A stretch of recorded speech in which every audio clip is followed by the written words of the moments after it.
I said that I'll make like a video go over part 1 of Canto 9, so I guess here it is. Like originally it was going to talk about lore stuff. Honestly, Project Moon's style of no filler writing does actually work pretty well here. Since, all the dialogue is either really important lore drops or just some character moments that we literally all need. But this kind of dialogue also kind of means every once in a while we get like an Altus lore drop or a Bersalt lore drop, resulting in a ton of extremely important one-liners that are never mentioned again until they become hyper-important. And of course, the actual bombs and like the IDs and such, especially with the heavy lore implications of Ujat Altus and the Limbus Company relationship with the Ujat. But honestly, I'd rather talk about something else here, the symbolism in the fingers, specifically the fingers of the sum in the middle, since I believe we have a pretty good grasp on what they actually stand for.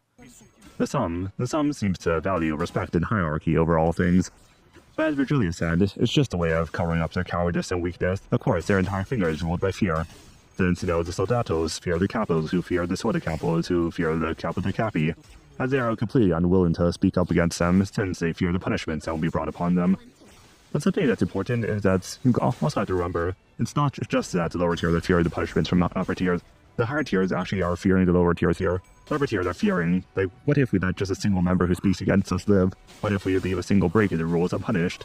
And what would that happen? Won't the world just collapse? Won't their entire finger just collapse like that? That's why the honor and the constant punishments are enforced. Because they fear is unrest, because they fear not having control over everything.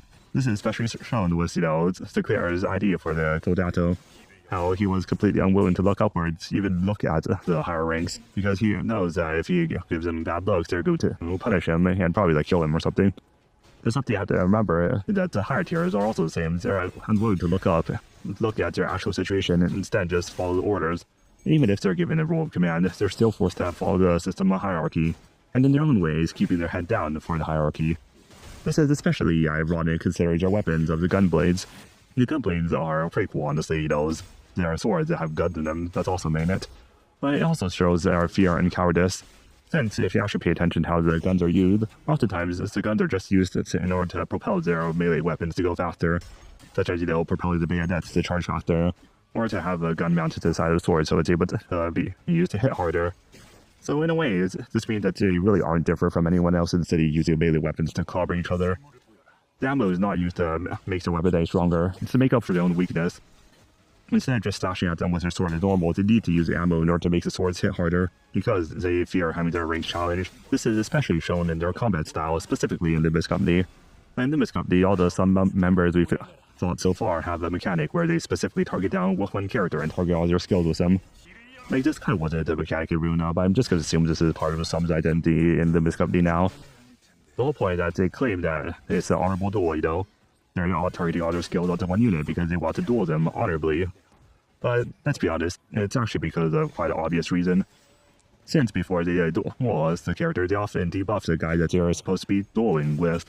So this means they're not actually choosing to single out someone to have a proper and just duel with. They're simply just finding the weakest in the pack and targeting them down. They're not honorable fighters, they're just opportunistic hunters, that's all that they are. Some covering up their cowardice and competence with constant needs to reinforce themselves, constant needs to reinforce their weapons, and constant additions to themselves. And we'll call all this something like honor and respect, even though, let's be honest, they just fear it. And next I want to talk about the middle.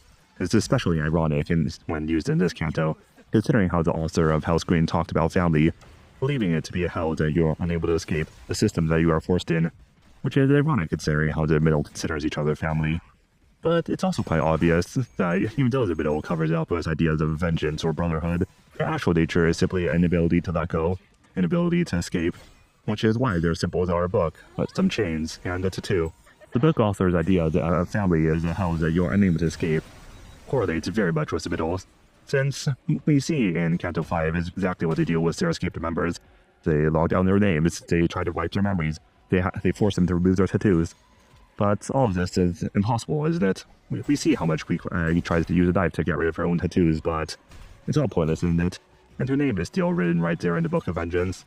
They choose to call each other brothers and sisters in order to form somewhat of a familial bond, but in truth, they're simply just unwilling to let anything go. They're unwilling to let any transgression go, meaning that you have to follow the Book of Vengeance to T. They're unwilling to let any member go, meaning that you have to hunt them down no matter what. And of course, they're unwilling to leave without leaving a mark. Since once you join the middle, the tattoos become a permanent mark, something that you become always targeted for, something that you're unable to escape. Since the power tattoos are both granted you your rank in the middle, meaning you belong to the organization. But just like the blood of a family, it's something that you cannot remove once you even try to escape. It's something that pulls you back no matter what. And such, the middle, wrapped in their own chains, written in their own books, are completely unwilling to let go of anything. They're covered in their own tattoos too, keeping them